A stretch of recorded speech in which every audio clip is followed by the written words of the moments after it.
One of the things I think is important as we start chapter 4 today is you'll see this throughout Genesis. You'll see genealogies and you'll see people's names mentioned. And it makes you think when those names are mentioned, well, that's all the children they had. But when you look, every name that's mentioned, there was a purpose for that name being mentioned.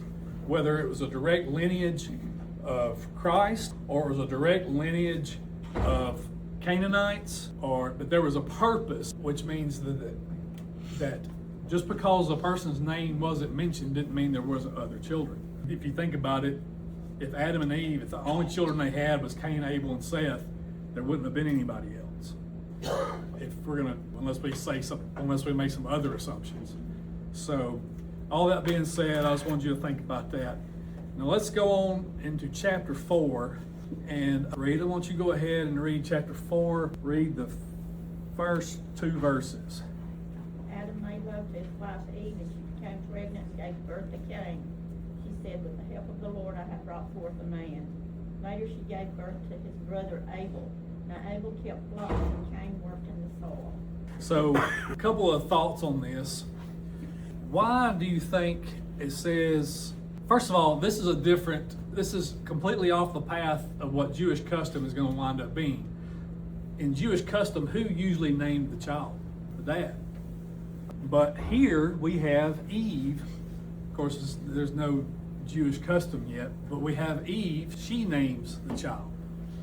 And I know there's different versions, so let's hear some of the examples, what Cain meant. The NIV says, "With the help of the Lord I brought forth a man." Does anybody else say anything else? Produced. I produced a man. Anything different? Acquired? All right. So, let me ask you a question. Why would she say, you could read this a different way.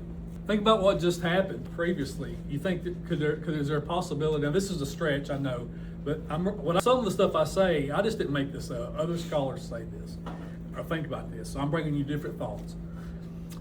Do you think there's any bitterness by the way she was treated by Adam when God confronted them? And that being said, could this mean, with the help of the Lord, I finally got a man? Or the other way you can read it is she knew the curse on the serpent saying your seed will crush his head. And she could be thinking this is the seed, the man, because the seed comes through the man typically, and this will be the seed that crushes the serpent's head. There's 2 different ways to think about it. But I thought it was interesting that she has a man, she's got Adam, but she says, with the help of the Lord, I have now a man. So there could have been bitterness there, or it could have been that she was just thinking ahead for the prophecy. Now, I mean, she also had children prior that were mostly females. She's finally got a male child. And you also got to remember something that Adam and Eve is experiencing. They've never experienced a baby before. How were they formed? They were formed as fully mature adults. They probably have seen animals have babies. So let's just say Cain was their first child. So this is going to be a whole new experience for them. I don't know what the real answer is. I just thought that was an interesting thought that she names Cain, almost essentially saying, I finally got a man.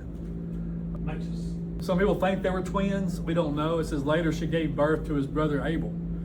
I don't have any idea what the name Abel stood for or meant. If it had any significance, it doesn't mention it in the scriptures, like Cain's did. I tend to think that it was later on, but they could have been twins. But it's just, this is an interesting dynamic here with these 2 sons. And here's the thing I want to point out. We hang our hat saying these are the first 2 children, but these are the first 2 children named possibly because their life had meaning to the story. She could have had other children that are not named because they are not important to the story. But these 2, they laid the groundwork for some other things. Breath or vapor. Well, that's kind of ironic because he's the first death that we know of that's recorded.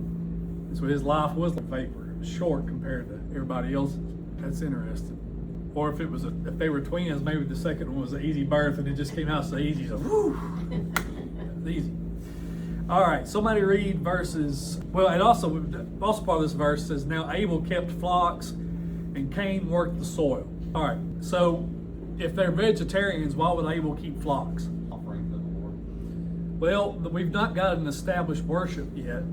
We're going to get into that. That's always a possibility. We don't know. People make assumptions that God had given them commands on how to worship, but we don't see that. Not yet.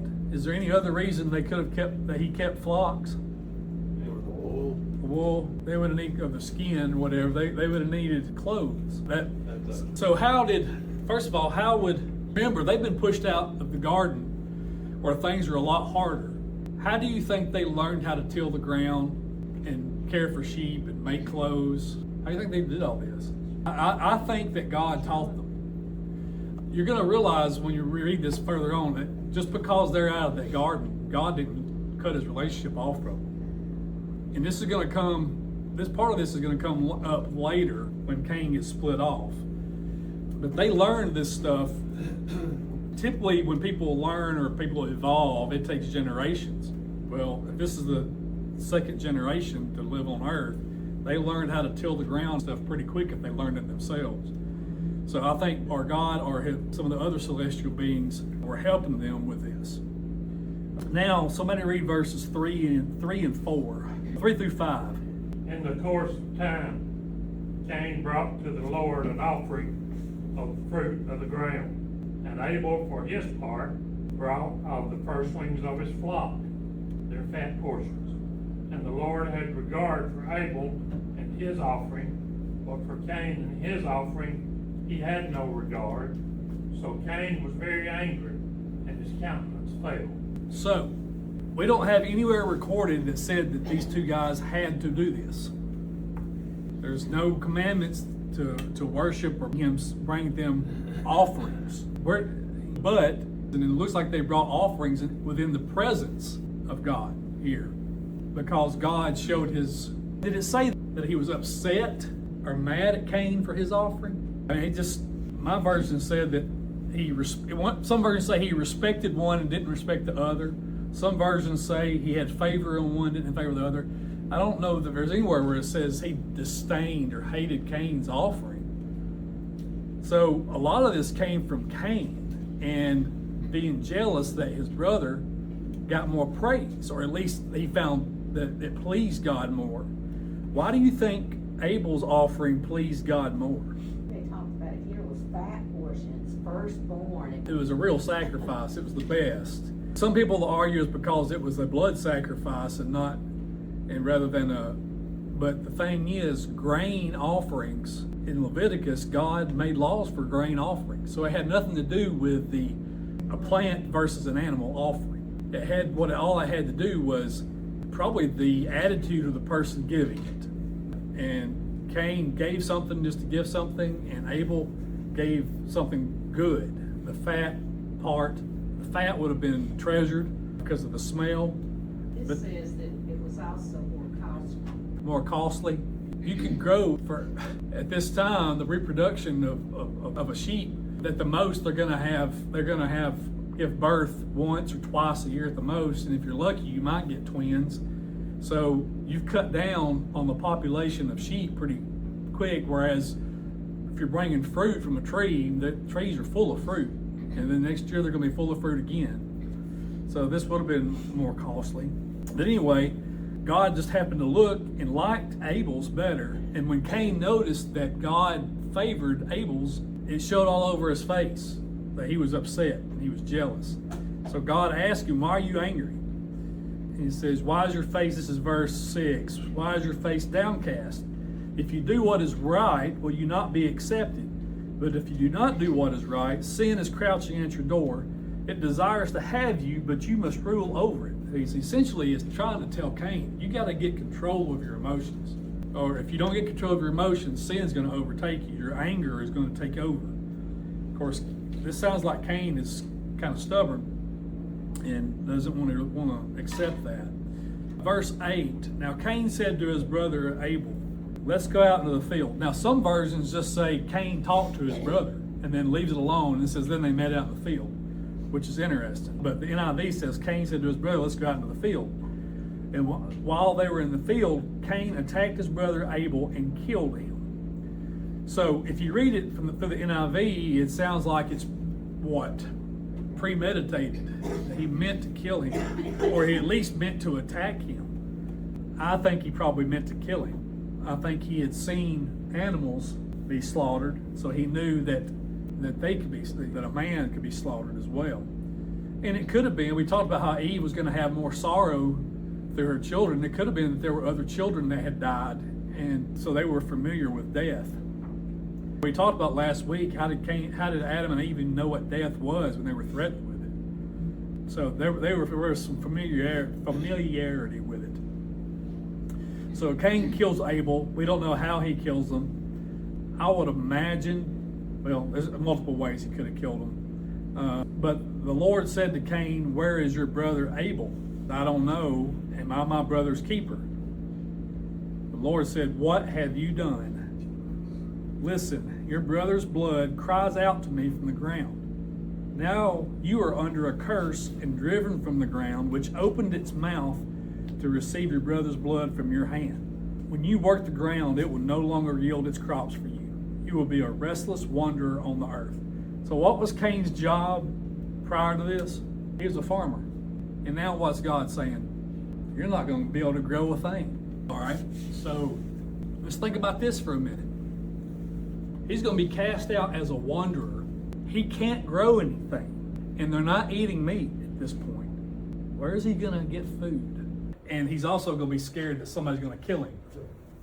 So let's read on and we'll explore that. Cain said to the Lord, my punishment is more than I can bear. Now look at that. He's not even thinking about his brother. He's thinking more about himself still. Today you are driving me from the land, and I will be hidden from your presence. I will be a restless warrior on the earth, and whoever finds me will kill me. Do you think he'll be hidden from God's presence? I think that's just what he thought. I think he's thinking, I'm going to be so far removed from Adam and Eve. Probably didn't stray too far from where they were kicked out at. And he's probably thinking the farther out he has to go, he's going to be away from God and be out of his presence. He says, I will be a restless wanderer on the earth, and whoever finds me will kill me. Who is going to kill Cain if at this point in time there's only 3 people on earth? There's more people. So what's the only 2 options you could have here? There was possible that there were other people that were not special like Adam and Eve. That's a thought. I don't know what to believe or not. You said that You've had multiple children, and they were already alive, and they were old enough to take vengeance on their brother. Now, let's play devil's advocate for a second. What if God had created Adam and Eve and put them in the garden? Remember, you had 2 different creations listed for chapter 1 and chapter 2. They read a little bit different. What if God had created a group of humans for the earth and then a special human to run his garden? And then, so your argument would be, well, they say that Eve is the mother of all living. Well, guess what? After the flood, she still remains the mother of all living because the genealogy comes through her. So there's always that possibility. I don't know. One of these days we can ask God, but if we take these chapters literally, the only other option would have been that Adam and Eve had multiple children that were adult age.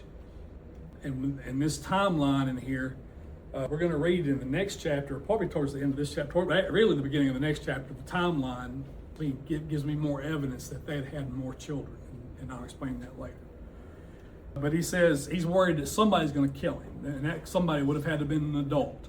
Of course, we don't know how much time has passed, but I can tell you it's less than 100 years, 130 years at least, that time has passed by the time they left the garden. So anyway, let's see. I was just wondering if I'm killing. Verse 15, but the Lord said to him, not so. Anyone who kills Cain will suffer vengeance 7 times over. Then the Lord put a mark on Cain so that no one who found him would kill him. So Cain went out from the Lord's presence and lived in the land of Nod, east of Eden. What was this mark? We don't know. We won't know till the end of the time.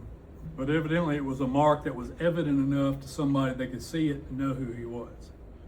It says, then he lived in the land of Nod. Who's naming these places, by the way?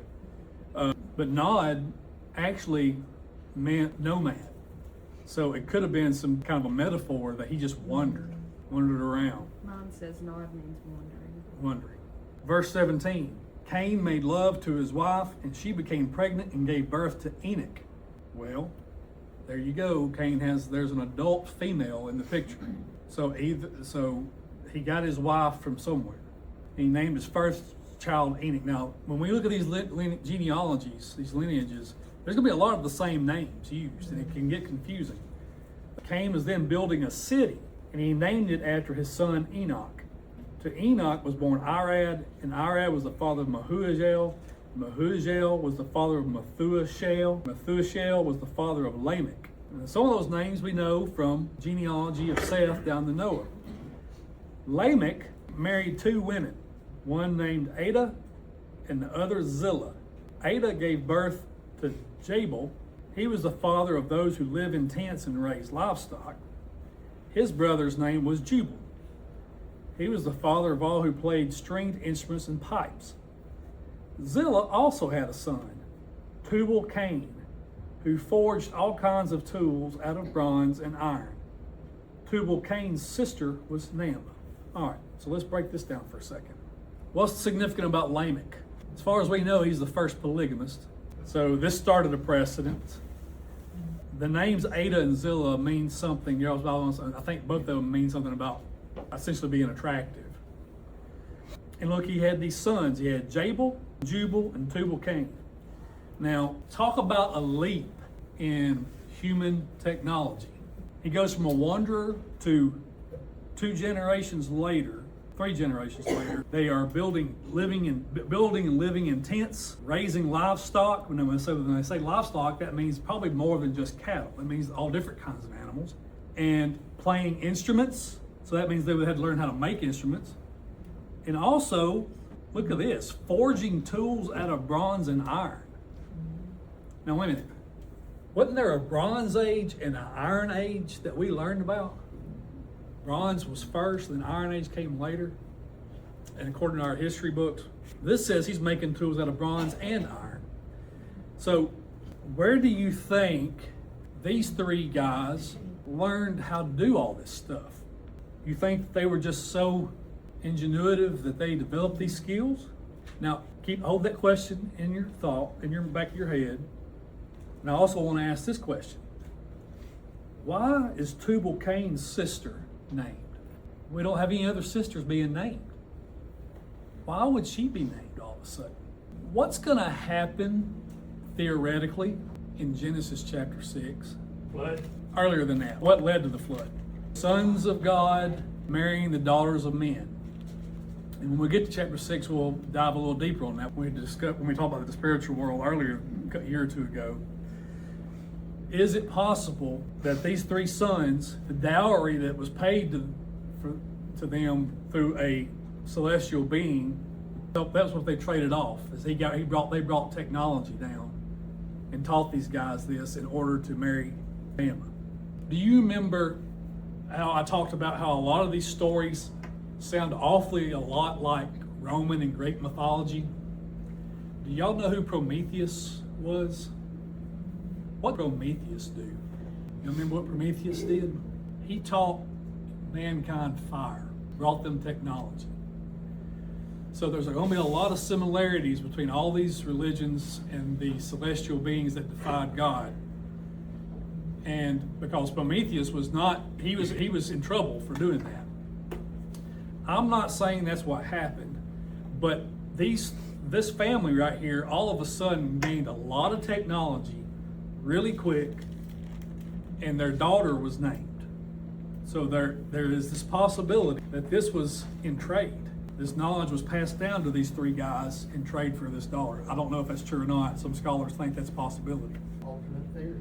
Cain said to the Lord, my punishment is, Lord, I can bear your driving me from the land, and I will be hidden from your presence. Next sentence, the Lord says, not so. Could he also be meaning you're not going to be hidden from my presence? You are going to be punished, and this is your punishment. God still himself could have Given this. God, it could be that God gave him this knowledge. Yeah, that's always a possibility too.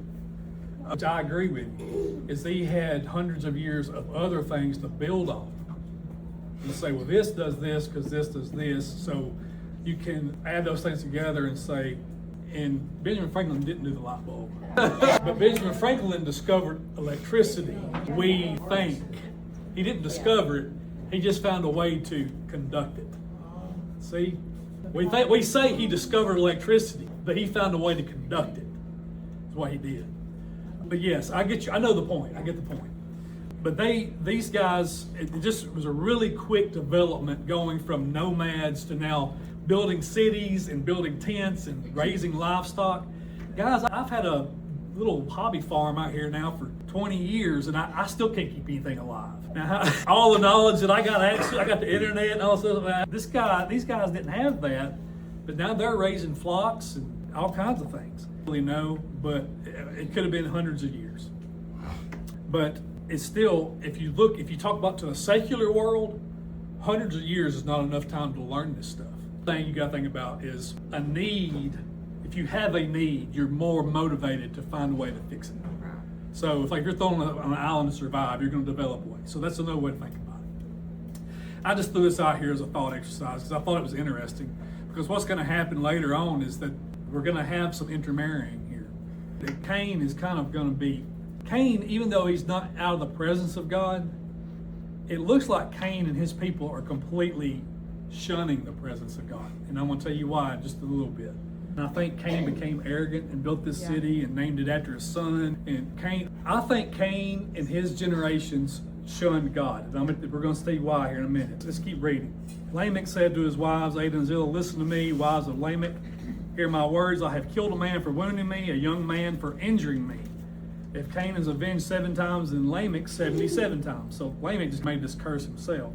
I don't really know the significance of this other than that rather than God making the curse, Lamech making the curse. So once again, you have people almost assuming that they're that powerful. Look at verse 25. Adam made love to his wife again, and she gave birth to a son and named him Seth, saying, God has granted me another child in place of Abel, since Cain killed him. Seth also had a son and named him Enosh. At that time, people began to call on the name of the Lord. All right, so Eve has another son, and what does she think about this son? It almost looked like she had Cain and possibly thought Cain was going to be the seed that was prophesied. Or maybe she thought Abel was once they grew up a little bit. But then when Cain kills Abel and they're both gone, she realizes, well, this is my son that's going to be the seed. Because this son comes after the prophecy. What also happens, it says Seth had a son and named him Enosh. Then what important thing starts happening? Some people began to call on the name of the Lord. This verse makes me think that Cain and his people shunned God.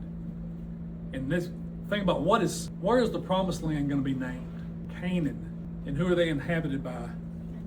Canaanites, which sounds a lot like Cain, which sounds awful. And it looks like Cain is almost, since God thinks God has forsaken him, is almost like he's embraced these other gods, which ain't that what the Canaanites did?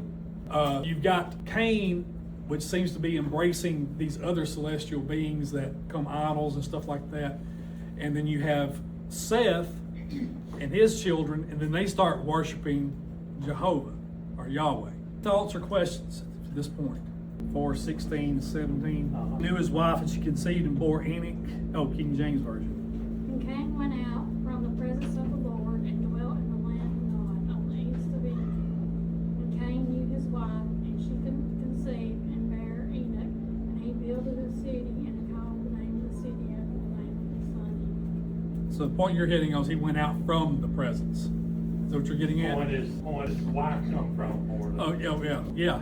It's a big mystery, and we kind of know the answer to that, but we really don't. Our inference is that it was a sister, or a cousin, or a niece. If you look at the beginning of that next verse and look at the timeline of Seth and his birth, you'll not have some questions.